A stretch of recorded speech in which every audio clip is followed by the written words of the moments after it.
4, siz? 7. Siz? Hocam? Büyük bir olsun. 9, 7, 9 kaç yapar? 16. Sizin? 20.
Evet.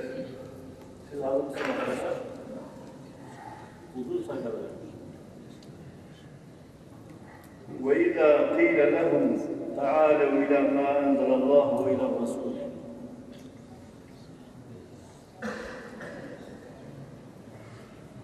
أعوذ بالله من الشيطان الرجيم بسم الله الرحمن الرحيم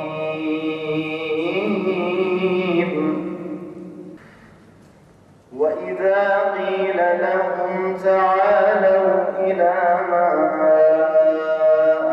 أنزل الله وإلى الرسول قالوا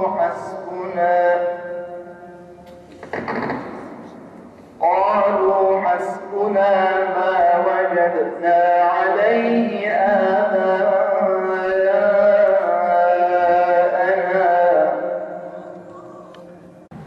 فيقسمان بالله إن ارتبتم لا نشتري به ثمنا ولو كان ذا قربى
فمن شرب منه فليس مني ومن لم يطعمه فإنه مني إلا من اغترف غرفة بيده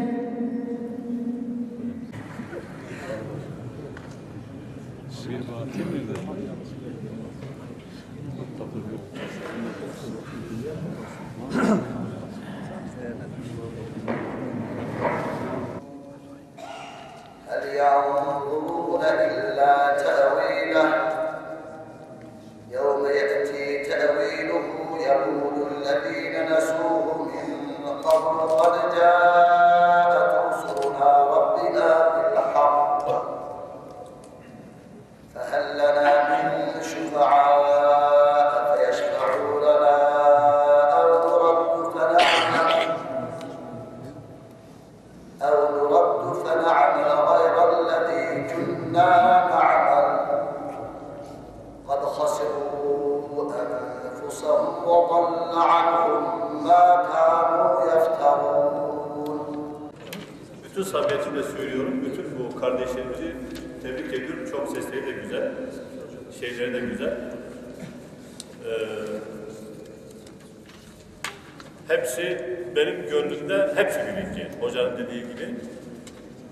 Fakat arkadaşlar, herkesin kendi puanından ne çıkar, onu bilemiyorum. Bir bakacağız inşallah. Bir ortalamaları alsınlar, kesin sonuç oradan ortaya çıkıyor. Hemen tamam. Dördü burada.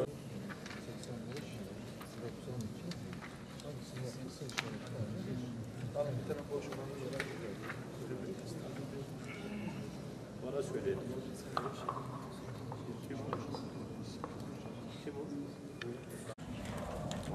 Yarışmamızın birincisi, hemen peşine söyleyeyim, Ahmet Agit Hoca. 94.2 puanla önde. Ahmet Agit Hoca. Ahmet Agit Hocam nerede? İkinci adayımız Taner Alkan 90.4 ile. İkinci sırada Bahattin Kadak 81.6 ile. Üçüncü sırada Faysal Hoca 78 ile 4. sırada. Hepinizi tebrik ediyorum. Hocam. Göreceksin. Tamam. Allah razı olsun. Yani bu teknik bir arı tebrik ederim.